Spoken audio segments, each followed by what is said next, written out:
Wuhan Story, kawan-kawan. Mohon maaf tadi kita tidak bisa ngambil video atau foto di lokasi border ya. Ternyata sangat ketat sekali penjagaan. Kami khawatir ya, Ustaz ya. Khawatir tidak bisa kembali. Subhanallah. Jadi tidak bisa kita bagikan foto sama kawan-kawan di border. Tapi ya sebagaimana border lah, biasanya ada border antar kabupaten di Indonesia kali ya. Kalau di antara Aceh dan Medan itu ada bordernya. Ya di samping-sampingnya itu ada tempat istirahat, ada taman, ada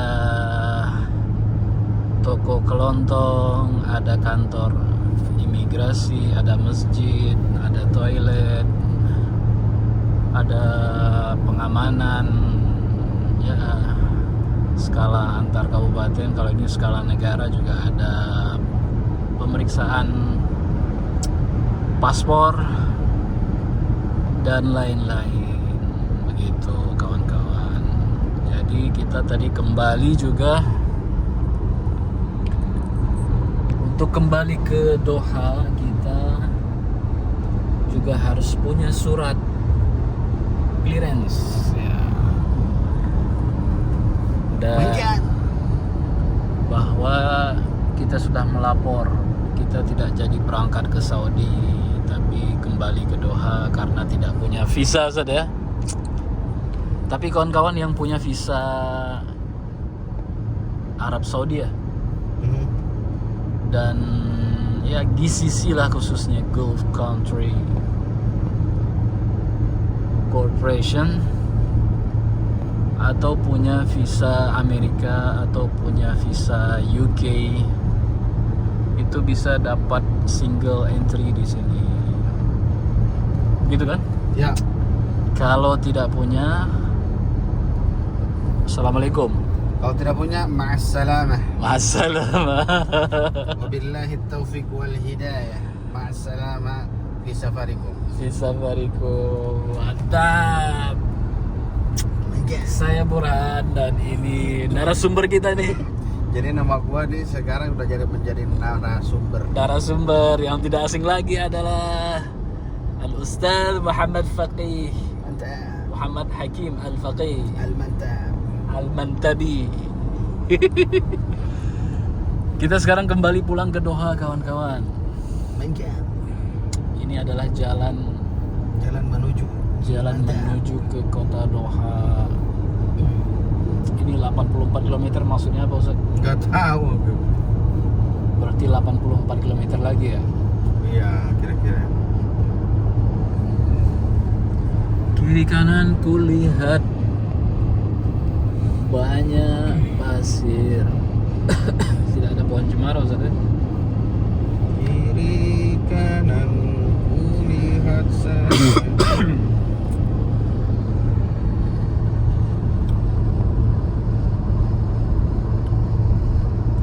Wah, ini mobil mungkin pertama kalinya ke border nih. Ya. Oh iya, ini 83 dari 84, berarti 83 km lagi ke Apa itu? Itu apa? sampai ke Doha. Hah? Ini kalau kawan-kawan melihat nih, tak sempat. Romal Mutaharrika. Man mutaharrik. Tak sempat di video tadi. Ya, ini tempat ini desa KZKG. KZKG. Dalam dunia Naruto, ini desanya nih. KZKG. KZKG Sunagakure. Sunagakure. Pemimpinnya KZKG. Mana KZKG-nya ini? KZKG-nya sedang ditangkap oleh Akatsuki bilang. Akatsuki. Antum ikutin juga tuh ya Naruto ya? Aku kulihat yang banyak apanya episodenya nggak kuat lagi dong. Aduh, itu Buang waktu. dinikmati, Pak.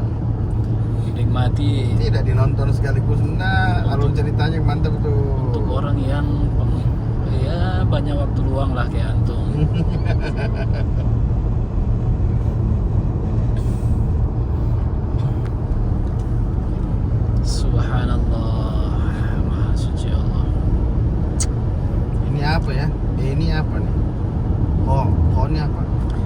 ini ada tanda lagi nih. Jadi kawan-kawan ini tandanya Romal Mutaharrika. Ada pasir yang bergerak dari arah kanan. Walau bawa mobil jangan sampai terhempas. Begitu kan, Ustaz? Naam. Jadi coba antum sebagai narasumber dulu yang utama. Apa pula? Coba cerita dulu kalau antum kan. Antum mah cerita, aku fokus nyupir ini. Gimana cerita? Iya, ceritalah. Cerita apa? Sambil nyupir sambil cerita. Biasa kayak di supir-supir di Mesir. Tidak bisa aku kayak mereka. Gitu. Aku ini supir yang kalem nih, harus fokus. Nggak ada cerita nih. Antum mah cerita, anak kan dengar antum cerita itu kan. Sebarkan dakwah untuk lihat YouTube Burhan Inspiration apalah segala macam.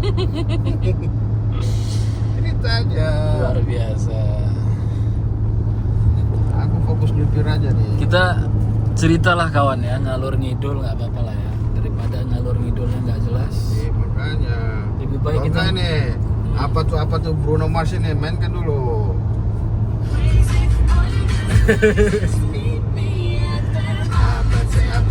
Ngeri kali Ustaz.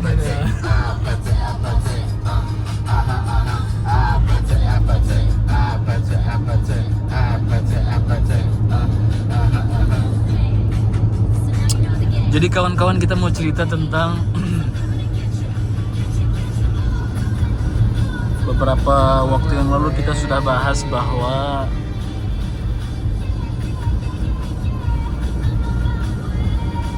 manusia itu memperoleh pengetahuan itu baik dari dirinya sendiri, dari orang tuanya, dari lingkungannya, dari saudaranya, dari lingkungannya itu bisa berarti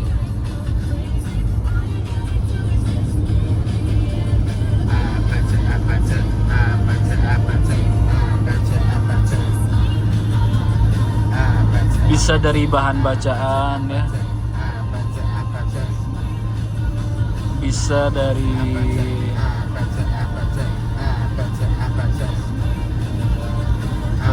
informasi yang diperoleh dari ceramah-ceramah atau dari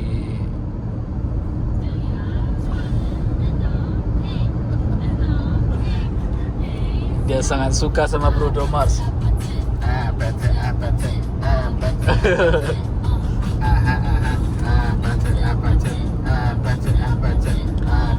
Jadi kawan-kawan,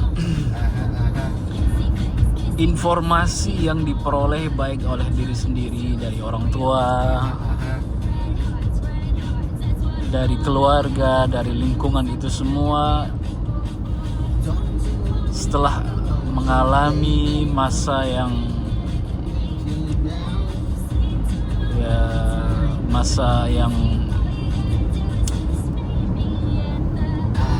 lama ya,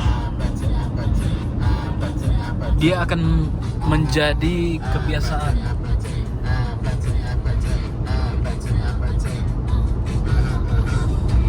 Nah, ketika dia menjadi kebiasaan,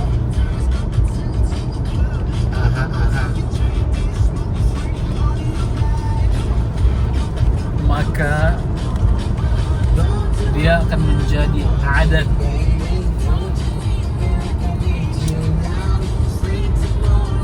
Karena dari kebiasaan kita itulah menjadi adat. Adat itu bagi para pemikir Islam adalah agama itu sendiri. Orang yang memiliki adat, membaca buku, maka itulah agamanya. Orang yang memiliki adat kebiasaan, tengah malam tidak tidur, begadang, maka itulah agamanya. Siapa yang mengatakan seperti ini? Yang mengatakan seperti ini adalah salah seorang pemikir Islam, namanya Syekh Muhammad Hussein Tabatabai.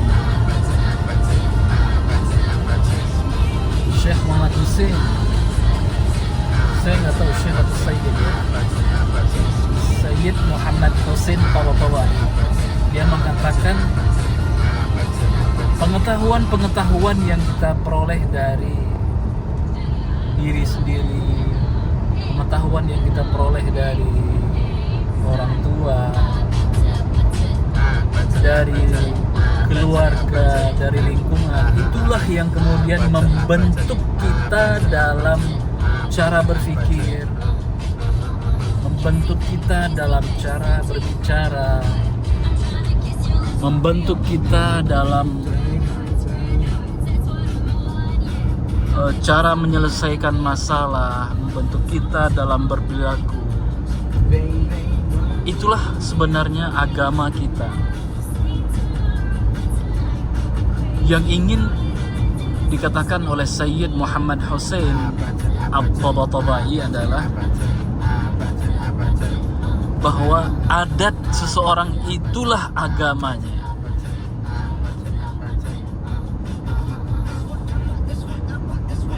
Kenapa muncul teori seperti ini? Karena pada masa kolonialisme,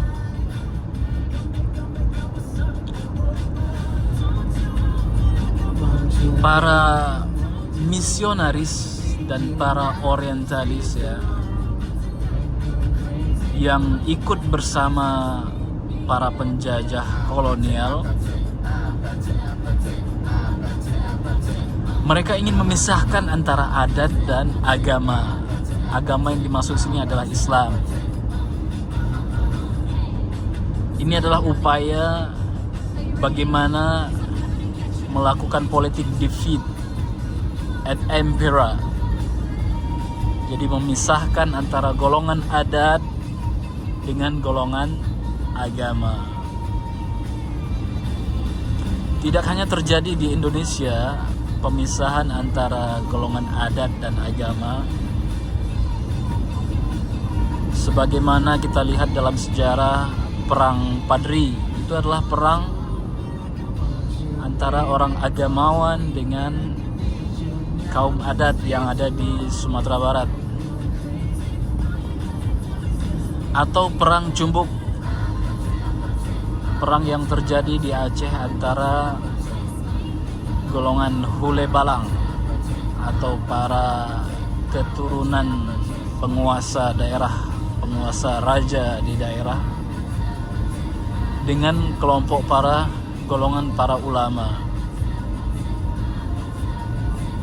Hal-hal seperti ini juga terjadi di banyak negeri-negeri Muslim, sehingga mereka berusaha untuk memisahkan ya antara adat dan agama.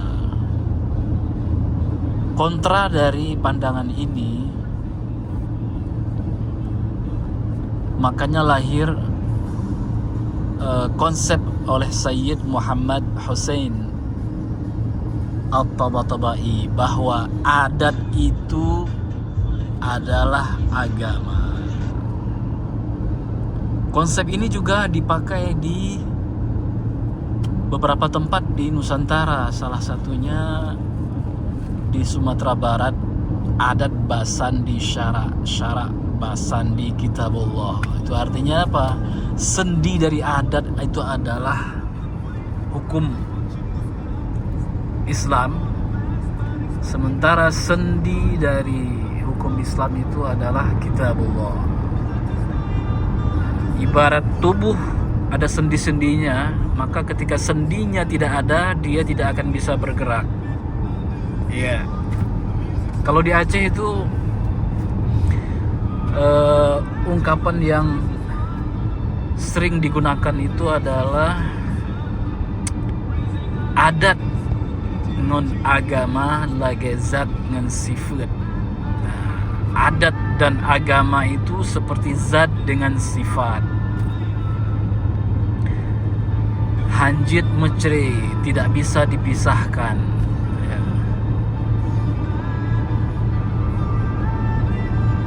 Ya, adat dan agama itu seperti zat dengan sifat, tidak bisa dipisahkan. Dalam ilmu filsafat, zat dengan sifat itu hanya bisa dibedakan dalam pemahaman akal manusia, tapi dalam kenyataannya, dalam realitanya tidak bisa dipisahkan. Misalnya seperti kopi manis, ya, sifatnya manis, zatnya itu adalah kopi. Kita bisa membedakan, tapi saat keduanya kopi manis di dalam gelas, bisa dipisahkan nggak? Manisnya diambil, kemudian tinggal kopinya, nggak bisa. Dia sudah menyatu ke dalamnya. Rumah sakit, rumah zat, sakit sifat. Kalau dipisahkan jadi nggak sama, dia bukan itu lagi. Rumah ya rumah, sakit sakit gitu ya. Jadi dia bukan suatu makna yang dimaksud oleh pembicara. Tapi ketika rumah sakit jadinya hospital. Berbeda dia dengan kalau kita pisahkan. Jadi begitu. Jadi adat dan agama dalam filosofi Aceh seperti zat dengan sifat yang tidak bisa dipisahkan. Itulah yang kemudian membuat ulama-ulama, para pemikir muslim di daerah-daerah yang dijajah oleh kolonial menolak pandangan bahwa adat itu terpisah dari agama. Para kolonial sebenarnya berkeinginan untuk memisahkan adat dan agama itu supaya orang-orang agamawan, khususnya Islam yang selama ini menjadi api pembakar untuk melawan kezaliman, melawan penindasan, melawan penjajahan, itu bisa dipisahkan dari orang-orang yang menginginkan ketenangan, menginginkan kesejahteraan, kedamaian tanpa perlawanan seperti golongan adat. Tapi ternyata hal itu tidak selalunya bisa berhasil, karena perlawanan dari para ulama yang tidak mengatakan yang mengatakan bahwa adat dan agama itu tidak dapat dipisahkan. So, dalam ilmu filsafat Islam ya, ada 3 tokoh yang terkenal yang memisahkan antara adat dan agama. Ya, kita perlu tahu nih pendapat-pendapat mereka supaya kita tanpa sadar tidak terjerumus dalam pemikiran itu dalam kehidupan kita. Karena banyak sekali hal-hal seperti itu terjadi dalam kehidupan kita, dan itu berefek pada perilaku kita, berefek pada perkataan kita, pada pemikiran dan pemahaman kita.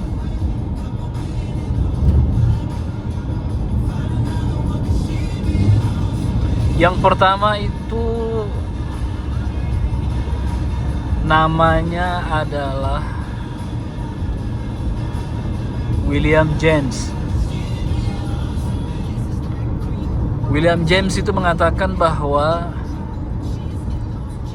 adat dan agama itu terpisah. Kenapa bisa terpisah? Karena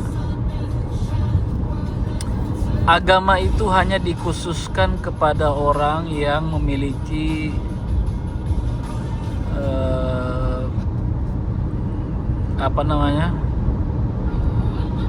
orang yang memiliki kedudukan agama tertentu. Ya. Misalnya seorang ustaz atau seorang pendeta, seorang pastor. Apa tuh? Ada Pelan-pelan ya, pelan-pelan, jangan cepat-cepat. Hah? Pelan-pelan. Katanya gitu. Yep. Antum nggak percaya, mau anda bacain?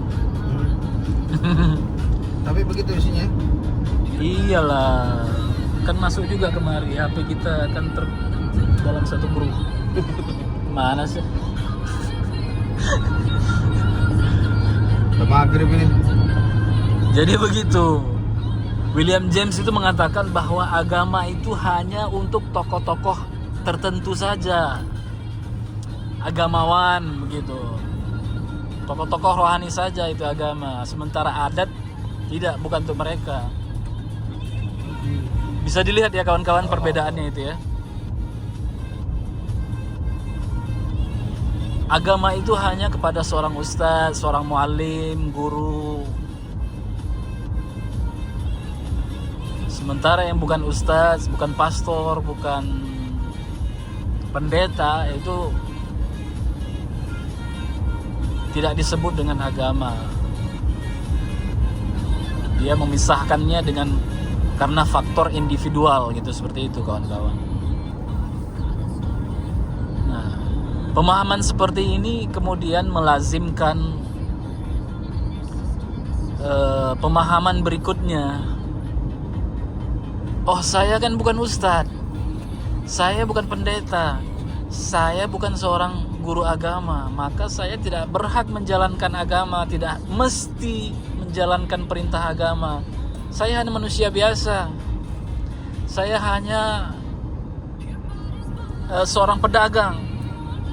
Saya hanya seorang birokrat, seorang pegawai, seorang karyawan. Jadi tidak mesti mengikuti aturan-aturan agama. Nah, itu pemahaman yang berbahaya berikutnya kawan-kawan.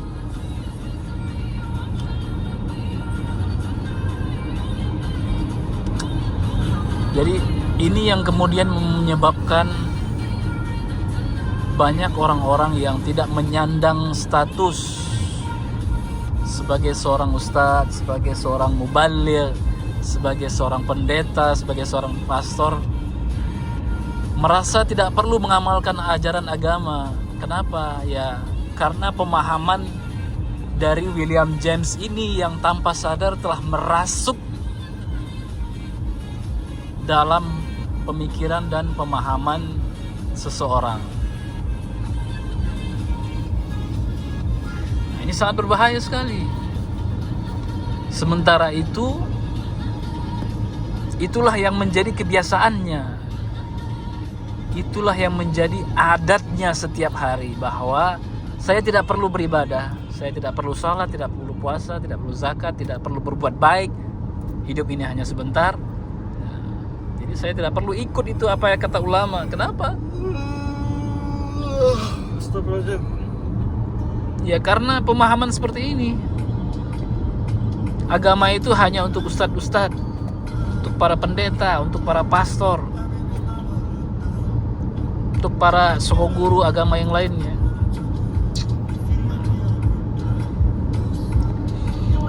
Nah, Islam tidak setuju dengan hal ini. Kenapa? Islam itu adalah agama yang universal. Oh, ini deh. Islam itu adalah agama yang universal. Islam itu adalah agama yang menyeluruh. Islam tidak membedakan antara seorang ustaz, seorang guru ngaji dengan rakyat biasa. Semuanya adalah jika telah memiliki syarat-syarat kesempurnaan manusia, atau Allah musta'an. taklif, sudah menjadi mukallaf, baik dia seorang ya Nasrani, seorang Muslim, seorang ustadz, seorang remaja, seorang dewasa, jika telah memiliki syarat-syarat yang diatur dalam kesempurnaan manusia atau syarat mukallaf seorang manusia, maka dia no excuse apa? No excuse. Tidak ada alasan untuk ikekimochi. Dia sudah pasti bertanggung jawab mengamalkan ajaran agama itu sendiri. Oke, supaya tidak terlalu panjang video ini kawan-kawan ya, kita akan lanjutkan pada pertemuan yang selanjutnya berikutnya. Hidup ikekimochi. Hidup ikekimochi sama saya Burhan dan narasumber kita Ustaz Muhammad Hakim Al-Faqih. Aywa. Dalam perjalanan Ustaz menuju Mazbut. Doha. Ustaz Al-Mazbut. Al-Mazbut. Al-Mazbut. Sampai jumpa kembali. Terima kasih kawan-kawan. Burhan Wassalam. Inspiration.